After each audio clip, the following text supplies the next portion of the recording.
누가복음 5장을 공부할 차례입니다. 5장을 펴놓으시고요. 5장을 펴세요. 빨리 5장을 펴시고. 자, 여러분, 저는 누가복음을 공부하면서 나는 누가복음 1장 4절이 매주 설명하지만 너무 은혜가 돼요, 이게. 이는 각하가 알고 있는 바를 더 확실하게 하려 함이로라. 이 말씀이 너무 가슴에 와닿아요. 아마 제사장 그룹에서 예수를 믿게 된 오늘 성경대로 하면 데오빌로라고 하는 이 사람이 아마 예수님에 대해서 알고 있었겠죠. 들은 바 많은 지식들이 있었겠죠. 아마 우리 같지 않았을까요? 여러분이 그동안에 다른 교회에서 어릴 적부터 들어왔던 예수 그리스도에 대한 지식들 말이에요. 파편처럼 흩어져 있는 그 예수님에 대한 지식들 말이에요. 근데 오늘 이 누가복음을 공부하면서 우리는 우리가 알고 있는 바 그것을 더 확실하게 하려 함이라. 이 공부를 통해서 우리가 하나님을 더 확실하게 알아가게 될 줄로 믿습니다. 그거예요. 누가복음의 목적은 바로 그런 겁니다. 그런 관점을 놓치지 말고 한 장 한 장 이 성경 공부를 같이 해보면 좋겠습니다. 자, 우선 5장에 보면 예수님께서 어느 날 아침에 갈릴리 호수에 등장하십니다. 그리고 호숫가에 배 두 척이 있었는데 어부들이 지친 모습을 하고 그물을 씻습니다. 행색을 보자 하니 고기 잡으러 나가는 것이 아니고 밤새도록 고기를 잡고 허탕을 치고 돌아와 그물을 씻고 있는 중입니다. 그래서 예수님께서는 그들에게 말씀하십니다. 배를 조금 띄우고 내가 배 위에서 설교할 수 있도록 좀 도와줄 수 있습니까? 하니까 친절한 그 어부들이 배를 조금 띄웠고 거기에 예수님이 올라타고 설교를 하시는 겁니다. 그런데 여러분, 성경을 보면 참 재밌는 게 갈릴리 호수가 수많은 산들이 이렇게 있으면요, 이렇게 갈릴리 호수가 이렇게 있단 말이죠. 네. 저녁에는 이 골짜기에서 바람이 휙 불어가지고 바다로 들어갑니다. 그렇기 때문에 급한 바람이 골짜기에서 모아지면 바람의 속도가 빨라지죠. 그것이 바다로 향해 달려오기 때문에 풍랑이 있는 겁니다. 그래서 예수님께서 바다를 건너가실 때 풍랑을 만난 장면들이 있잖아요. 그것 때문에 그래요. 그래서 여기는 저녁이죠, 저녁. 그러니까 저녁에는 주로 설교할 때 어디에 사느냐? 산에 사는 거예요, 산. 이 산이라는 게 막 가파른 산이 아니고 여기서 예수님이 서가지고 설교하면 밑에 많은 사람들이 바람을 타고 소리가 전달돼가지고 잘 들리는 거예요. 아침에는 반대입니다. 아침에는 여기서 부는 바람이 산 위로 이렇게 올라갑니다. 그래서 설교를 할 때는 예수님이 배 위에서 설교를 하면 여기에 모인 사람한테 바람을 타고 소리가 잘 전달되죠. 예수님 참 지혜로우시죠? 그때는 확성기나 마이크 시스템이 없을 때 이 바람을 이용해서 설교를 효과적으로 많은 사람들에게 전했습니다. 그러니까 아침이니까 예수님께서 배에 올라타시고 사람들에게 설교하기를 청했던 겁니다.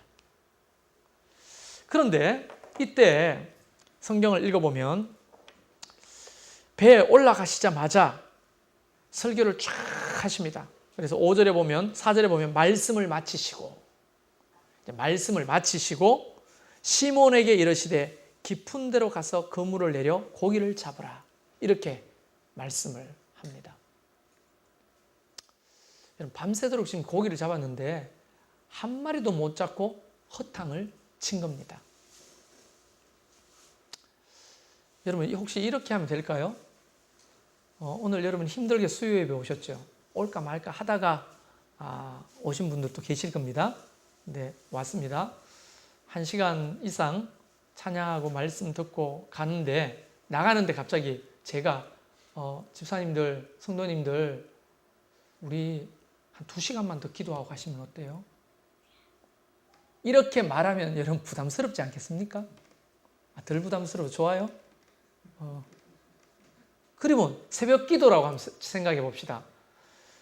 365일 만에 새벽 기도 나왔는데 새벽 기도 마치고 그냥 나가려는데 목사님이 성도님들 나가지 마시고 한 3시간만 더 기도하고 갑시다. 이러면 그게 얼마나 부담스러울까요? 그런데 밤새도록 고기를 잡았는데 허탕을 쳤어요. 그런데 예수님께서 오늘 뭐라고 말씀하십니까? 그 허탕 치고 잠 한숨 못 자고 지쳐있는 그 어부들에게 깊은 데로 가서 그물을 내려라. 이렇게 베드로에게 말했더니 베드로가 5절에 그 유명한 말씀 있죠? 말씀에 의지하여 내가 그물을 내리겠습니다. 이 말씀 안에는 상당히 많은 것이 함축되어 있거든요. 어떤 말이 함축되어 있을까요? 비록 내가 지쳐 있지만 말씀에 의지해서 내리겠습니다. 비록 내가 잠이 오지만 말씀에 의지해서 내려보겠습니다. 비록 내가 바빠서 집으로 돌아가야 되지만 내가 말씀에 의지해서 그물을 내려보겠습니다. 사실은 상식적으로 이해가 안 가지만 말씀에 의지해서 내가 그물을 내려보겠습니다. 속으로 말도 안 되는 소리. 어디를 가라? 깊은 데로 가서 그물을 내리라. 이 말은 그물 자체가 깊은 곳에 내릴 수 있는 그런 그물이 아니에요. 2000년 전에는. 우리는 자꾸 요즘 고기 잡는 그물을 생각하는데 나무 껍데기로 만든 그물입니다. 나무 껍데기를 꼬아가지고 만든 그물. 그 물 안 먹으면요 엄청나게 무겁습니다. 깊이 내려서 고기라도 잡히는 날이면 줄이 터지기가 일쑤입니다. 아주 고대의 2000년 전에 그 그물이라고 하는 것은 오늘 나이롱 그냥 하늘거리는 그런 낚싯줄로 만든 그물이 아닙니다. 그래서 깊은 데서 그물질을 못하고 주로 그 바닷가에서 주로 그물질을 하는 겁니다. 그런데 말씀에 의지해서 그물을 내린다는 거예요. 여러분 그때 2배의 사람들이 나눠 타고 있었다고 하니까 어부들이 상당히 많습니다. 거기 물론 야고보 요한도 있었습니다. 동업자라고 했어요.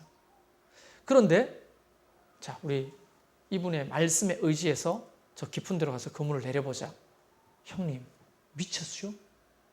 피곤해 죽겠는데 무슨 깊은 데 가서 그물질이요. 지금 빨리 준비해놓고 가가지고 한숨 자고 쉬고 나와야 오늘 또 저녁에 고기 잡으러 갈 거 아니요. 근데 베드로는 거기서 나이가 가장 많고 어른이니까 그래도 한번 해보자. 어디에 이끌렸는지 말씀에 의지하여 그물을 내리는 겁니다.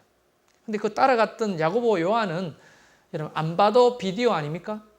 표정이 어땠는지 9시에 예배 마치고 우리 11시까지만 기도합시다. 이러면 할렐루야 기쁨으로 기도합시다. 이런 사람이 있는가 하면 11시까지요? 이러면서 가기는 가야 되고 분위기가 갈 분위기는 아니고 얼굴이 똥 씹은 것처럼 해가지고 억지로 남아있는 사람이 이 중에는 없겠지만은 아마 다른 교회 가면 분명히 그런 사람이 있을 거 아니에요. 그물질하는 그 다른 제자들은 형님 미쳤냐고. 밤새도록 고기 잡았는데 뭘 또 깊은데 날이 환하게 떴는데 잡냐고. 근데 내려봤더니 어떻게 됐습니까? 오늘 본문에 보면 잡은 것이 심이 많아 그물이 찢어지는지라고 했어요. 찢어지는지라. 이에 다른 배에 있는 동무들에게 손짓하여 와서 도와달라 하니 와서 2배의 체험에 잠기게 되었더라. 고기를 얼마나 잡으면 배가 잠기게 돼요? 자, 여기서 핵심은 다 아는 얘기를 왜 자꾸 이렇게 길게 하냐? 이제 핵심이 나옵니다. 시몬 베드로가 이를 보고 예수의 무릎 앞에 엎드립니다. 그리고 주여 나를 떠나소서 나는 죄인이로소이다. 이렇게 말합니다.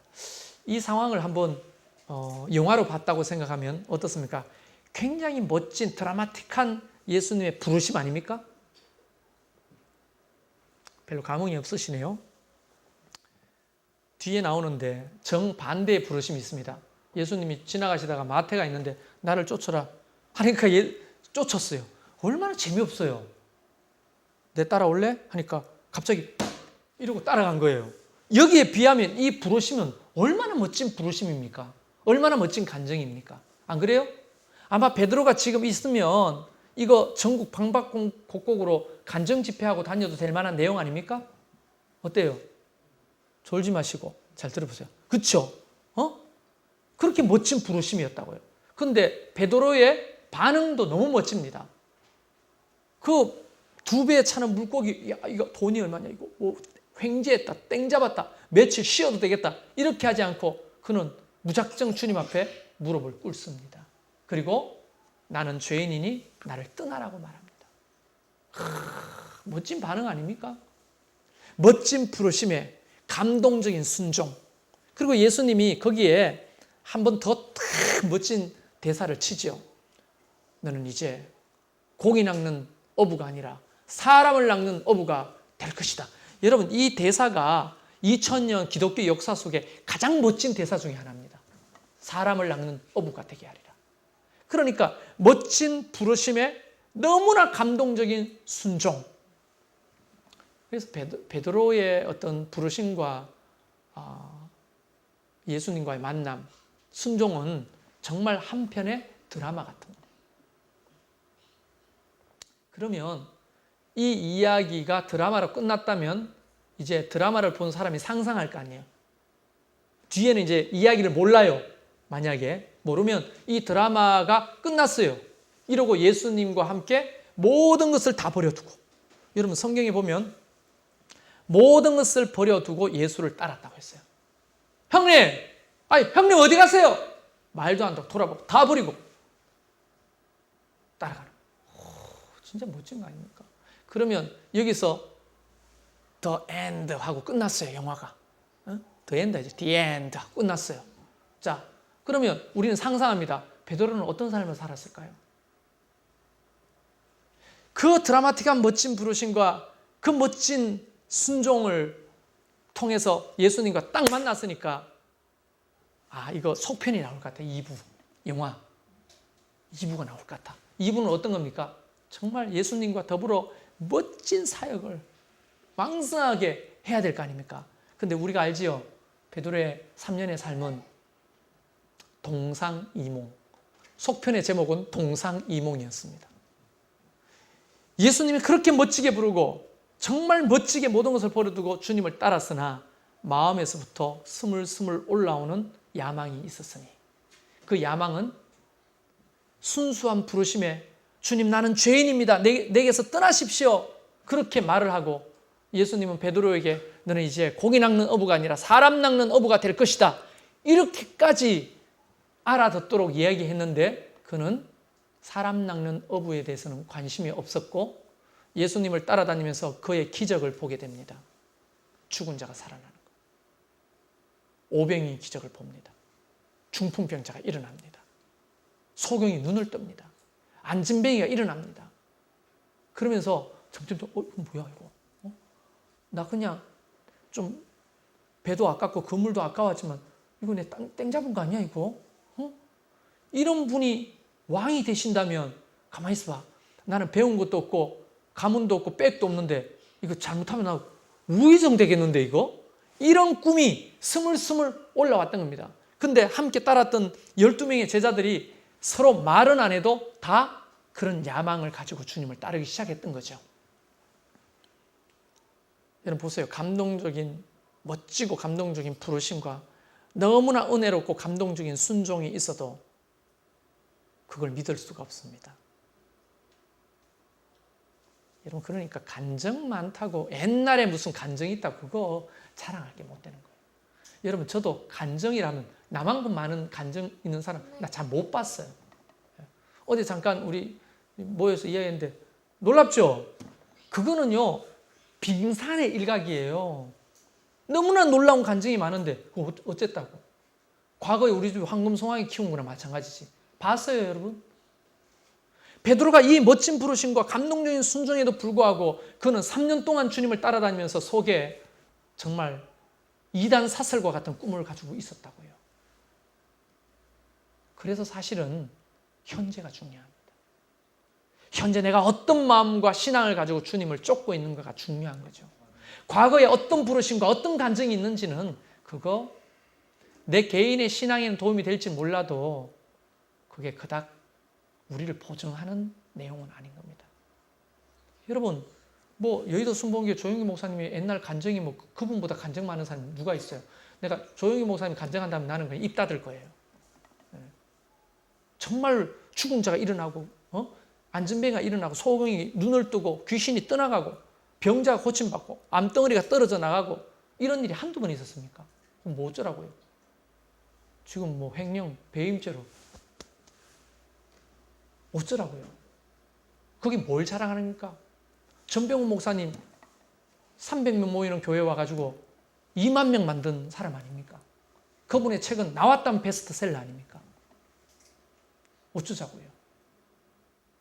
그러니까 우리는 베드로의 그 멋진 드라마틱한 예수님의 부르심과 감동적인 어떤 순종, 그 추억을 먹고 살아서는 안 되고 지금 내가 오늘 이 시간 내가 어떤 마음과 생각으로 주님을 쫓고 있는지를 날마다 점검하는 게 중요하죠. 그런데 어떤 사람들이 와가지고 저한테 그래요. 목사님, 제가 옛날에요 이런 삶을 살았어요. 간증을 쭉 하는데요. 마음 한켠에는 자꾸 베드로가 생각나는 거예요. 그래서 어쨌다는 겁니까? 그래서 지금 뭘 얘기하자는 겁니까 나한테? 나 이런 사람이니까 좀 알아주세요 이겁니까? 아니면 뭡니까? 근데 순수하게 간증하는 사람도 있어요. 근데 어떤 사람은 베드로 같은 사람이 있어요. 어쩌자고요? 그분이 옛날에 뭘 했든지 어쩌자고? 베드로는 철저하게 실패했습니다. 그리고 예수님이 잡혀가시던 그날 밤에 정말 하지 말아야 될 그 선을 넘어버린 거죠. 요만한 계집 아이한테 두렵고 떨림으로 난 예수님 몰라. 그러고는 사정없이 도망가 버렸던 베드로. 그 좌절과 절망 그리고 난 다음에 낙향해서 고향에 돌아옵니다. 물론 그 3년 동안에 성경에는 안 나오는데 상상을 해봤어요. 상식적으로 3년 동안에 예수님의 사역을 보면 갈릴리에서 주로 사역했잖아요. 그러면 베드로가 버려둔 배를 간혹 봤을까요? 안 봤을까요? 여러분 같으면 어떻게 배를 버리고 왔어요. 근데 봤더니 예수님이 자꾸 가버나움하고 내 고향에서 사역하네요. 내가 버려둔 배가 그대로 있어요. 그러면 여러분이 한 번씩 지나갈 때마다 식사하거나 뭐 담소를 나눌 때마다 시간 내가지고 언제든지 출항할 수 있도록 배를 돌보지 않겠어요? 모르겠어요. 나 같으면 그럴 건데. 그 증거가 어디냐? 예수님이 잡혀 돌아가시고 나머지 6명의 동생들과 야 어떡하겠냐 나 고기나 잡으러 가야 되겠다 하고 왔는데 바로 그날 고기 잡으러 나가잖아요. 그 말은 벌써 옛날부터 그 동네에 들릴 때마다 내 배는 괜찮은지 먼지는 없는지 펑끈한 데는 없는지 늘 봤다고 하는 거예요. 그게 그 증거죠. 여러분 옛날 그 고대 통통배가 3년 동안 버려놨으면요 못합니다. 3년 동안 버려진 그물을 어떻게 씁니까? 그래서 성경의 행간에 있는 상상을 좀 해보면 그가 3년 동안 따라다닌 게 처음에는 정말 멋진 순종이었지만 그래도 뒷구멍은 다 마련해놓고 예수님을 따라다녔구나. 이런 것들이 보이는 거예요.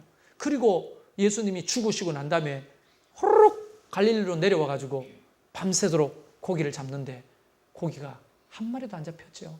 이상하리만큼. 새벽이 됐습니다. 저 해변가에서 얘들아 고기가 좀 있느냐?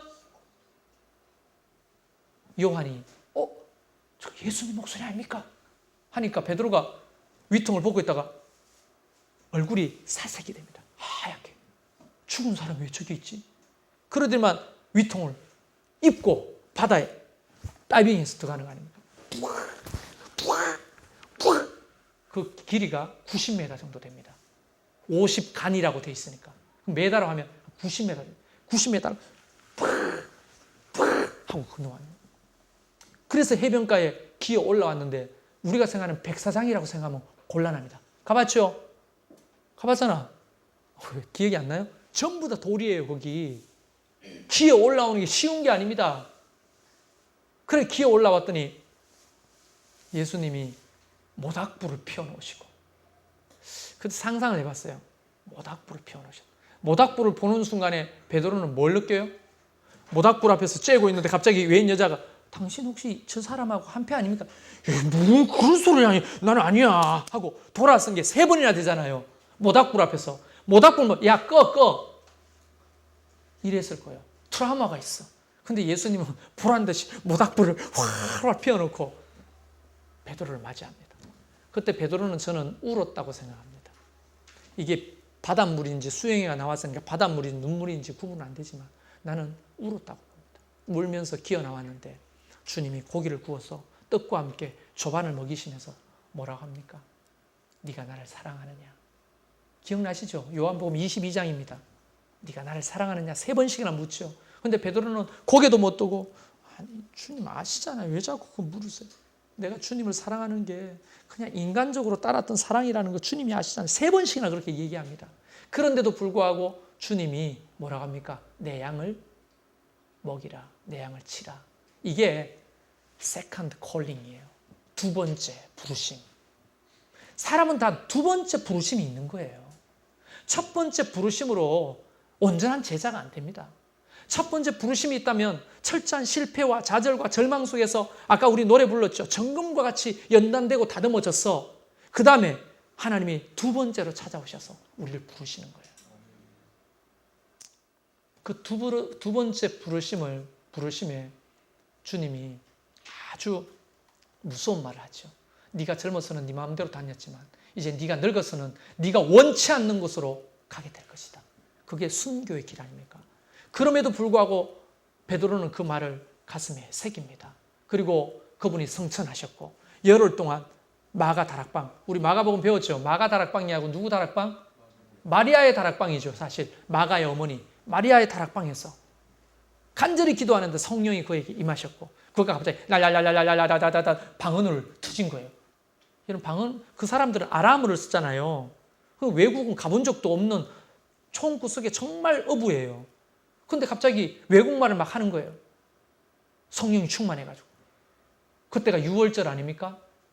저 외국에서부터 경건한 그리스도인들이 6월절 지키려고 막 예루살렘에 북적북적거리는데 축제인데. 근데 베드로가 갑자기 서가지고 막 외국말로 막 기도를 하니까 갑자기 그 외국말을 알아듣는 사람이 있는, 저 사람 우리나라 말로 내 고향 말로 막 말을 하네? 이렇게 되는 거예요. 그것이 난곳 방언인 겁니다. 그냥 우리가 말하는 천사의 방언이 아니고 난곳 방언. 사람들이 알아들을 수 있는 외국말을 막 했다는 겁니다. 그 외국말의 내용이 뭡니까? 사도행전에 나오잖아요. 예수님의 십자가, 부활, 그분을 믿음으로 어떻게 되는지에 대한 이야기가 쫙 그 난곳 방언으로 설교하니까 그때 예수 그리스도를 믿는 사람이 3,000명이 되었다고 했잖아요. 그때부터 베드로는 우리가 뭐 성경에는 안 나옵니다만 구전에 의해서 보면 십자가에 못 박혀 죽으려고 할 때 예수님이 십자가에 못 박혀 죽으셨는데 내가 어떻게 똑바로 십자가를 치겠냐. 거꾸로 나를 매달아라 해가지고 거꾸로 십자가를 치고 순교했다고 전해져 옵니다. 2번째 부르심은 진짜 부르심인 거예요. 이게. 난 저와 여러분이 한번 우리 자신을 돌아보면 좋겠어요. 나에게도 2번째 부르심이 있었는가. 옛날에 내가 예수님 만났던 그때 멋진 드라마 같은 간증이 있는 그때 그 추억을 먹고 지금까지 살지는 않습니까?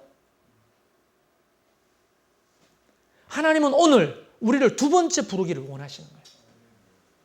그거는요, 훈련이 돼야 됩니다. 그래서 신학대학이 왜 3년인 줄 아십니까? 그래서 신대원이 3년입니다. 신학대학원이. 3년 동안 실패도 경험하고 좌절도 경험하고 그걸 통해서 최소한 베드로가 2번째 부르심을 경험했던 게 3년 후잖아요. 그래서 신학대학원은 주로 3년입니다.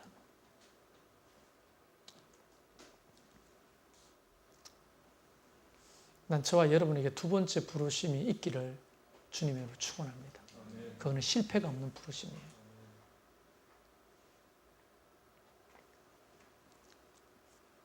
그러고 난 다음에 예수님이 한 동네에 들어가시는데 12절부터 보면 나병 들린 사람을 만납니다. 나병 들린 사람. 온몸에 나병이 들린 사람이 있다 이랬어요. 여러분 나병이 뭔지 아시죠? 문둥병. 오늘날로 말하면 국제 2종 전염병입니다. 이게 피부병입니다. 피부병. 피부의 말초신경을 죽이는 거예요. 그래서 손가락이 끊어져도 아픔을 못 느끼는 겁니다. 합병증이 들어도 징조가 없기 때문에 병이 걸렸는지도 모르고 죽고 가는 거예요. 그래서 무서운 겁니다. 자, 그런데 그때 당시에 이 나병은 하나님으로부터 저주받은 병이라고 사람들이 인정했습니다. 그래서 이 나환자들은 나병은 저주병이에요. 저주병. 저주받은 병이기 때문에 그 누구도 그 사람과 접촉하려 들지 않습니다. 일단 친구는 두말할 것도 없고 부모와 형제도 그 사람을 건드리면 병이 옮을 뿐 아니라 더 무서운 것은 병이 옮는 것은요, 두 번째 문제였어요. 하나님의 저주가 옮는다고 생각하기 때문에 나환자들은 언제나 그 공동체 바깥으로 쫓겨나서 짐승처럼 살다가 언제 죽었는지도 모르고 죽는 거예요. 장사도 안 지내는 겁니다. 그런 사람이에요. 그런데 그런 사람이 한 동네에 계실 때 온몸에 나병 들린 사람이 있어 예수를 보고 엎드려 구하여 이르되 주여 원하시면 나를 깨끗게 하소서. 지금 죽으려고 쉬지. 어떻게 동네에 들어왔습니까, 이 사람이? 소문을 들었던 거죠, 이 나환자가. 예수라는 사람을 만나면 그분이 못 고치는 병이 없다 하더라. 그분을 듣자니 소문이 바로 우리가 기다렸던 메시아고 하나님의 아들이라 하더라. 그걸 믿고 거기서 썩어서 죽으나 동네 들어와서 돌 맞아 죽으나 죽는 거는 매 한 가지인데 예수님 만나려고 왔던 겁니다. 그래서 갑자기 온몸에 나병이 걸렸으니 누가 보더라도 온몸에 뭘 감았을까요? 우리가 지금 생각하는 약국에 파는 붕대라고 생각하시면 곤란합니다. 예수님도 어디에 사여서 태어났습니까? 강보죠. 강보가 어떤 겁니까? 비로 포대같이 뻐덕뻐덕한 겁니다. 그런 것들을 뒤집어 쓰고 그렇게 눈만 뚫어가지고 있지 뭐 부드러운 천으로 이렇게 잘 감아가 이런 게 아니에요. 오늘날로 생각하면 안 됩니다. 그러니까 그런 봉지 같은 그 천을 뒤집어 쓰고 눈만 이렇게 내놓고 입만 코만 내놓고 이렇게 오는 사람 보면 나환자이기 때문에 사람들이 돌로 쳐 죽여도 율법에 무방합니다. 그런데 그걸 벗고 주님 앞에 나왔어요. 그러니까 누가가 의사잖아요. 봤잖아요. 온몸에 나병 걸린 거를 누가만큼 잘하는 사람이 누가 있어요? 의사인데. 봤더니 온 얼굴이 이거는 중증이고 내일 모레 죽을 그런 사람이 분명한 거예요. 그런데 예수님이 어떻게 하십니까? 이 대목이 은혜가 되는 거예요. 만약에 우리 김용희 집사가 그 나환자다. 내가 예수다. 좀 오해가 됩니까? 내 예수 아닙니다. 방송에 나가는 예수가. 예를 들어서 다가옵니다. 그럼 예수님, 잠깐, 너 고침받고 싶어? 너 깨끗하게 해줄 테니까 돌아가. 이렇게 할 수도 있잖아요. 근데 예수님 오늘 성경에 보면 이 부분이 13절에 예수께서 손을 내밀어 그에게 대시며. 여러분, 나환자에게 손을 댄다고 하는 것은 여러분, 나는 그게 뭔지 좀 압니다. 제가 나환자촌에서 3년 6개월을 전도사 생활을 했거든요.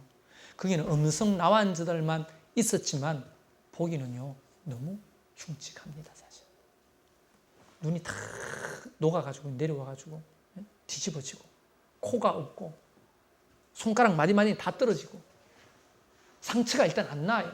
진물이 나고 귀가 떨어져도 모르고 손이 떨어져도 모르는 거예요. 그분들.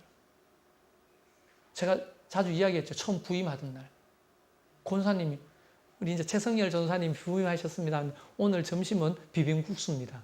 이래 됐는데 손가락 없는 마디마디로 그 비빔국수를 막 비비는 거예요.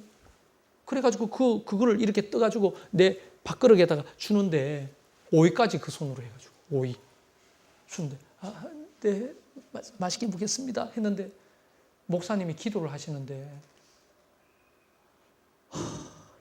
이걸 내가 먹어야 됩니까? 주님 먹을 수 있습니까? 먹어야 되지요? 왔으니까 먹어야 되지요? 여러분 솔직히 처음에 불편했어요. 너무너무 힘들었어요. 그런데도 그거를 하나님이 마음에 그 목사님이 기도하는 순간에 예수님 나환자한테 어떻게 했는지 기억나게 하셨어요. 손을 갖다 대시고. 근데 이분들은 음성 나환자잖아요. 옮지 않습니다. 흉터만 그렇게 끔찍할 뿐이지. 그런데도 내가 이거를 더럽다, 뭐 꾸역질 난다, 힘들다 하면 나는 앞으로 목회할 사람이 아니다. 그런 내면의 소리가 들려요. 그래서 아멘 하고 막 순식간에 빨리 먹고 치워요. 그랬더니 권사님이 아이고 잘 드시네, 더 드세요 하면서 막 손가락 왜냐하면 고무장갑 이런 것도 안 들어가고요. 맨손으로 하는 겁니다. 그 동네 사람은 다 그렇게 먹으니까. 그래서 2그릇이나 먹었다는 거 아닙니까? 지금. 그 첫날을 잊을 수가 없어요. 그런데 진물이 질질 나고 온몸에 나와앉아 저주받은 그 사람에게 다가가셨어. 손을 대셨다는 거예요. 손을. 뭘 말하는 겁니까? 이게 바로 성육신. 하나님이 인간의 몸을 입고 오셔서 인간이 되신 것. 이 끔찍한 고통이라고 했잖아요. 신이 인간이 되는 것. 노영두 집사가 개미가 되는 것만큼 더 끔찍한 고통이라고요. 그런 거죠. 바로 예수님은 언제나 성육신적 행동, 성육신적 사상 다가가셔서 터치하시는 거예요. 여러분, 이게 왜 우리에게 복음이냐면요. 마치 우리가 저주받은 인생 같고 너무나 나병같이 끔찍한 것이 죄악이나 저주가 있다 할지라도 하나님께서 야, 너 이따위로밖에 못 살아? 난 너랑 함께 못해. 그러면서 우리를 멀리 하시는 게 아니라 그 더러운 우리를 그대로 끌어안아 주시는 분이라는 거예요. 그래서 예수님의 터치는 굉장히 의미가 있는 것입니다.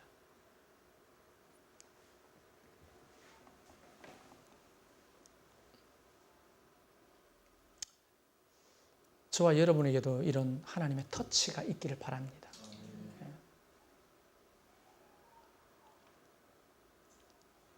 그리고는 2번째 병자를 만나십니다. 중풍병입니다. 나병 다음에 중풍병. 중풍병은 사지를 꼼짝하지 못하는 겁니다. 그렇죠? 그래서 이거는 육신의 병입니다.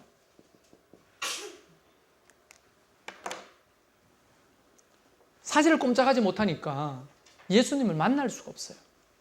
스스로는.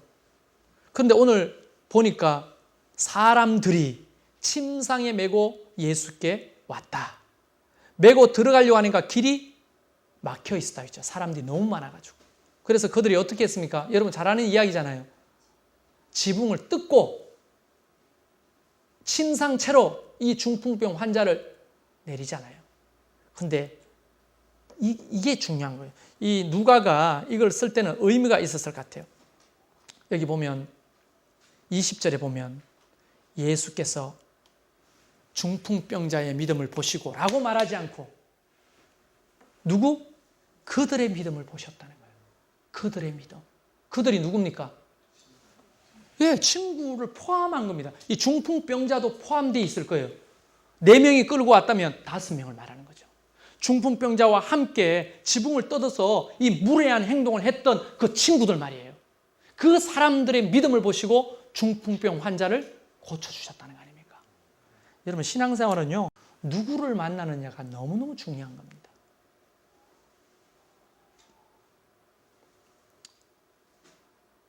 또 내가 누군가에게 어떤 사람이 되어주는가 굉장히 중요한 겁니다. 그래서 제가 말하잖아요. 적어도 혼자서는 예수님을 만날 수 없는 중풍병 환자 같은 그 교인들이 교회에 있어요, 없어요? 혼자는 기도할 수도 없어요. 혼자는 말씀 보지도 않아요. 믿음이 뭔지도 몰라요. 근데 소문은 들어서 예수님이 능력이 있다는 걸 알아. 근데 목자가, 바나바가, 목원들이 이 친구처럼 예배 가자. 우리 같이 기도 가자. 우리 기도하자. 이렇게 안 하고 맨날 다른 것으로 뭔가를 하려고 하면 이 중풍병 환자는 죽어도 못 고치는 겁니다. 그 환자 옆에 있는 사람들이 잘한 게 뭐냐면 그를 데리고 예수님께 왔다는 거예요. 이 사람이 우리 목원들 중에 있어야 되고 그 사람이 목사가 돼야 되고 목자가 돼야 되고 바나바가 돼야 되는 거예요. 다른 게 목회를 잘하는 게 아니고요. 그 사람들 데리고 말씀 앞으로 나가고 그 사람들 데리고 기도하는 자리로 나가고 그 사람들 데리고 예수님께 나오는 사람이 목회자라는 거죠.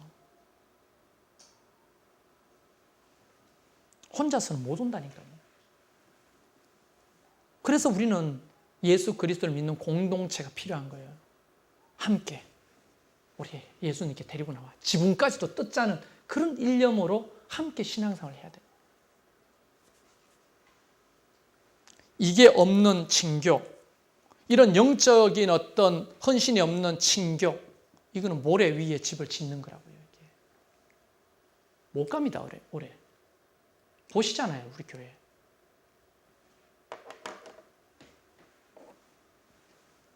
그랬더니 서기관과 바리새인들이 그걸 보고 뭐라고 합니까? 예수님이 그에게 이렇게 말합니다. 이 사람이 내 죄사함을 받았느니라. 여러분, 이 중풍병이 뭐 때문에 걸렸다고 말씀하십니까? 죄 때문에 걸렸다고. 이걸 보면 다 그런 건 아니지만 병이 죄 때문에 걸릴 수도 있구나. 어떤 죄 때문에 병이 걸릴 수도 있는 거예요. 예수님이 중풍병이 고쳐졌다 말하지 않고 이 중풍병의 원인인 이 죄가 사했다고 말해주는 거예요. 그래서 그 중풍병을 고치려고 하지 말고 죄 사함을 받는 게 더 중요한 거죠. 그런데 자꾸 우리는 뭘 하려고 그래요? 중풍병 고치려고 하잖아요. 이거 안 고쳐지면 기적이 없다 말하고. 그죠? 이 사람이 안 일어나면 기적이 없다 말하는데 사실은 교회 안에서는요, 중풍병을 고치는 게 1순위가 아니고 죄를 고치는 게 1순위입니다. 예수님을 만나고 회개하고 그가 거듭나서 하나님부터 정결함을 입고 거룩한 하나님의 자녀가 되는 거. 그게 1순위죠.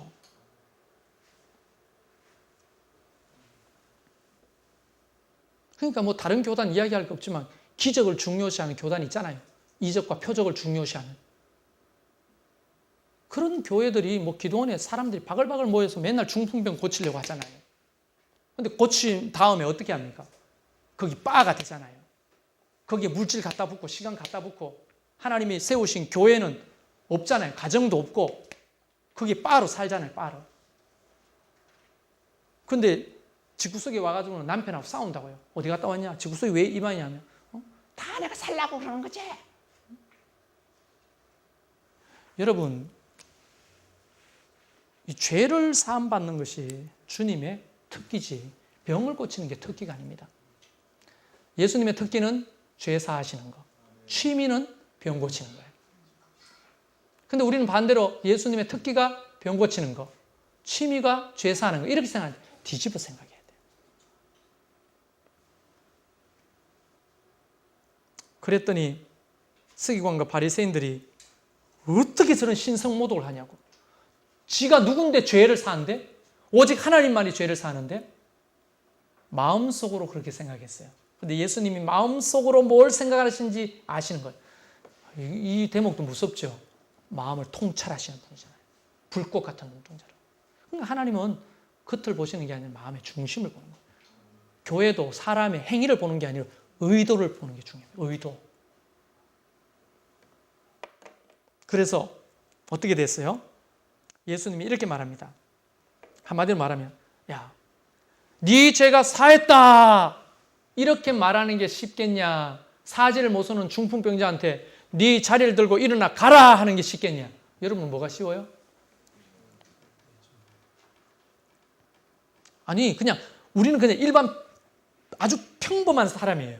상식적으로 들어보세요. 말로 그냥 내가 네 죄 사했다 하면 죄 사한 게 눈에 보여요, 안 보여요? 안 보이죠? 그런 말은 누구든지 할 수 있습니까, 없습니까? 있죠. 그러나 중풍병자 사지가 못 쓰는 중풍병자 자리를 들고 일어나라 하면 눈앞에서 자리를 들고 일어나잖아요. 뭐가 어려워요? 무슨 말하는 게 부담스러워요? 네? 병자한테 일어나 걸으라 하는 게 더 부담스럽고 더 대단한 일이라고 서기관과 바리새인은 생각하기 때문에 듣고 보니까 그렇네? 이렇게 되는 거예요. 그 순간에 뭐라고 합니까? 중풍병자한테 네 자리를 들고 일어나 걸어라 하는데 그 사람이 뻘떡 일어나가지고 그걸 들고 밖으로 나가는 겁니까? 사람들이 막 홍해 갈라지듯이 막 비키는 거예요. 그 사람 들고 나가는데. 성경에는 없습니다만 그렇지 않았겠어요? 상상인데. 여러분은 맞고 쓰겠어요? 너 못 나간다. 못 나간다. 이러겠어요? 자리를 들고 나가는데 비키는 거예요. 예수님의 신성을 여기서 보여주시는 거죠.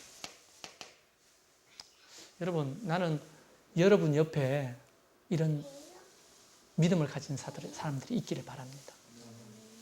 또 여러분이 누군가에게 그런 믿음의 사람이 되기를 바라요. 그게 돼야 교회가 건강해지는 거죠.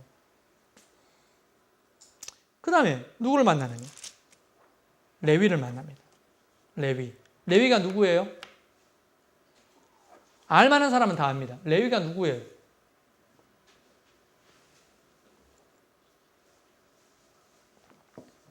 한반석 집사님 이름 2개죠. 성함이 2개죠. 최순영 권사님 2개죠. 나 다 압니다. 나 비밀 지키고 있어요. 레위의 이름도 2개입니다. 하나가 누구냐? 마태입니다. 마태. 레위가 마태예요. 그래서 성경 인물들은 이름이 2개가 많아요. 이름 2개이신 분들 굉장히 성경적인 거예요. 저도 이름 하나 지어주세요.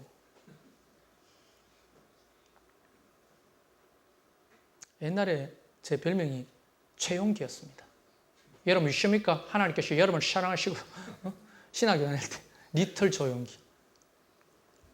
근데 이제 조용기 안 하고 싶습니다. 자, 어쨌든 레위가 직업이 뭐였습니까? 세리였습니다. 그때 당시에 모든 사람한테 손가락이 가는 세리. 죄인입니다. 죄인. 하여간 팔자가 아주 센 사람들이에요. 세상적으로 말하면. 근데 이 세리가 돈을 걷고 있었는데 갑자기 예수님이 지나가면서 다른 말도 아니에요. 베드로의 부르심에 비하면 이거 정말 찐맛 없습니다. 뭐라고 하냐면 27절에 세리가 세관에 앉아 있는 걸 보시고 나를 따르라.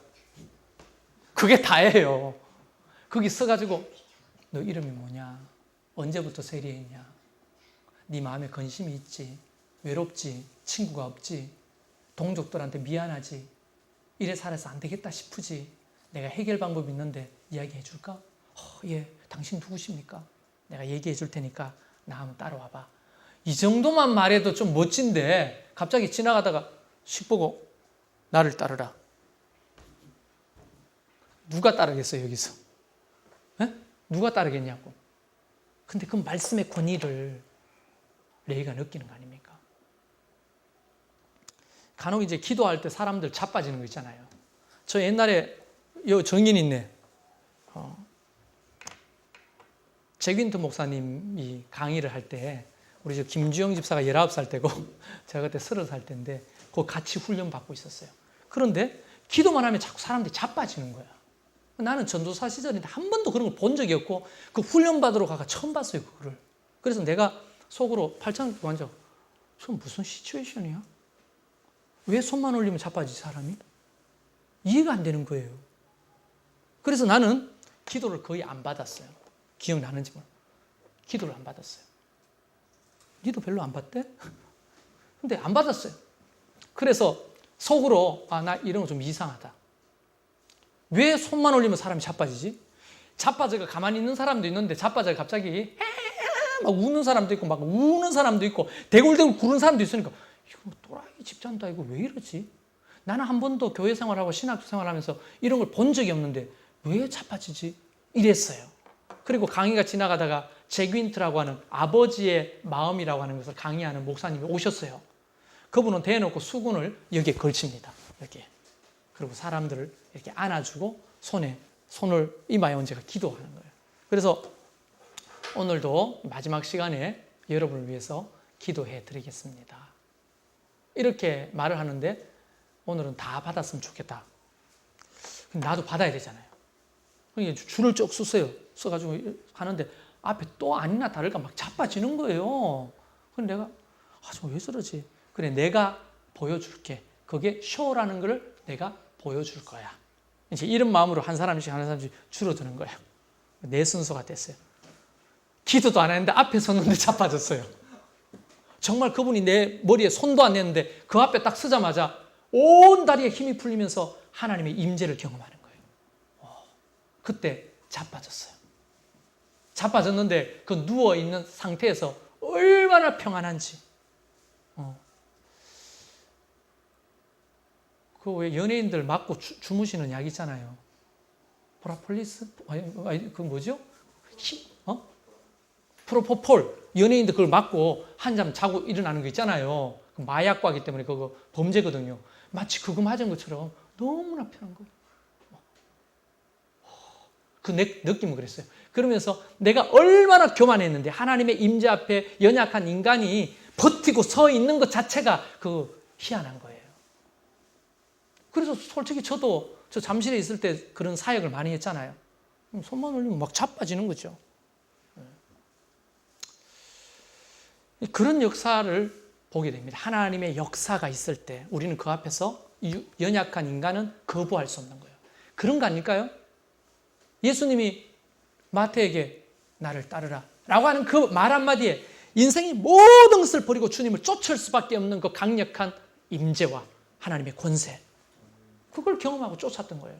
그래서 레위가 정말 덩실덩실 춤을 추면서 그 평안을 맛보고 처음으로 인간 대접 받으니까 사람들 막 모았어요. 레위가 이제 자기 동료들, 세리들도 모으고, 근데 세리들이 왔는데 여기 또 따라오는 사람이 있네. 죄인들이 따라오네. 이 죄인들은 헬라어로 말하면 창녀들이거든요.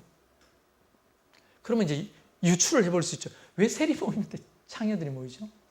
그래서 보통 잔치할 때는 소위 우리나라도 뭘 불렀어요? 잔치하면 조선시대 뭘 불렀어요? 누굴 불렀어요?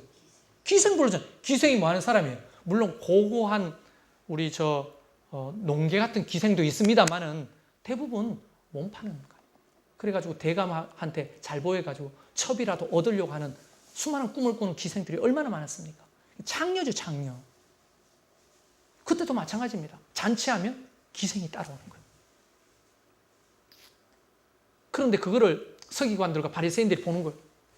선생님이라는 사람 창녀들 기생하고 놀아나. 저 세리들 아니야? 이야, 이거 사진 찍어.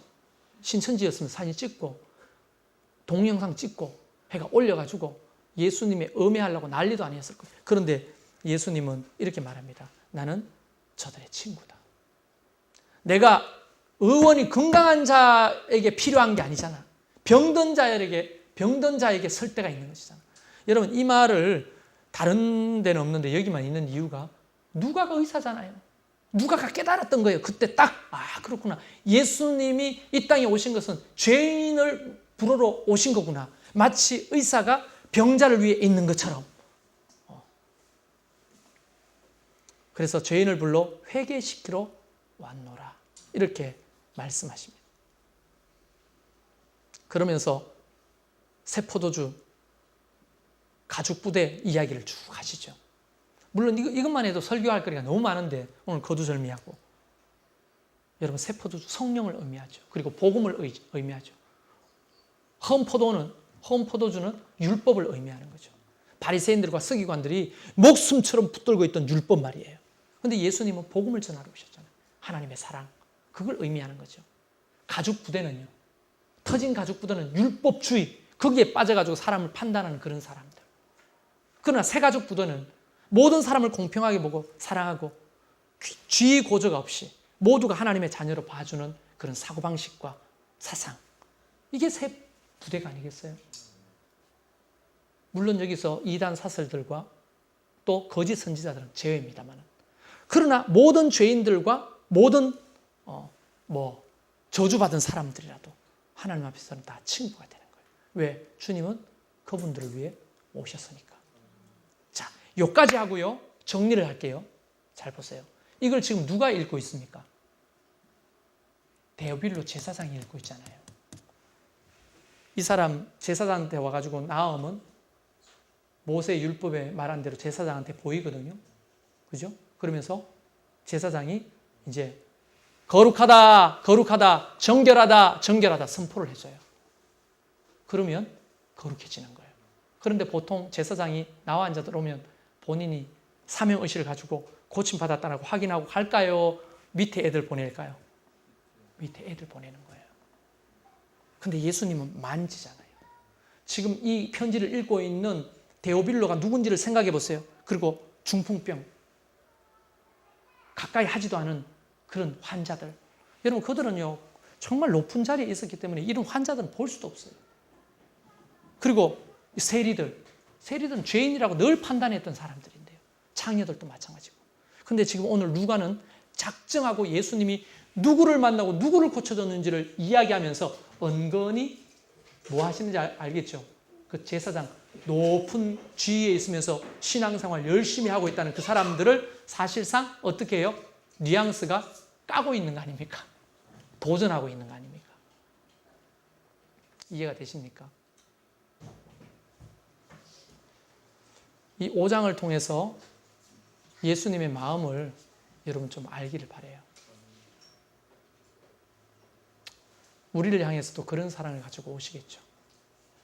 그리고 제일 먼저 했던 두 번째 부르심이 여러분에게 있기를 주의 이름으로 축원합니다. 우리 같이 찬양하면서 기도하고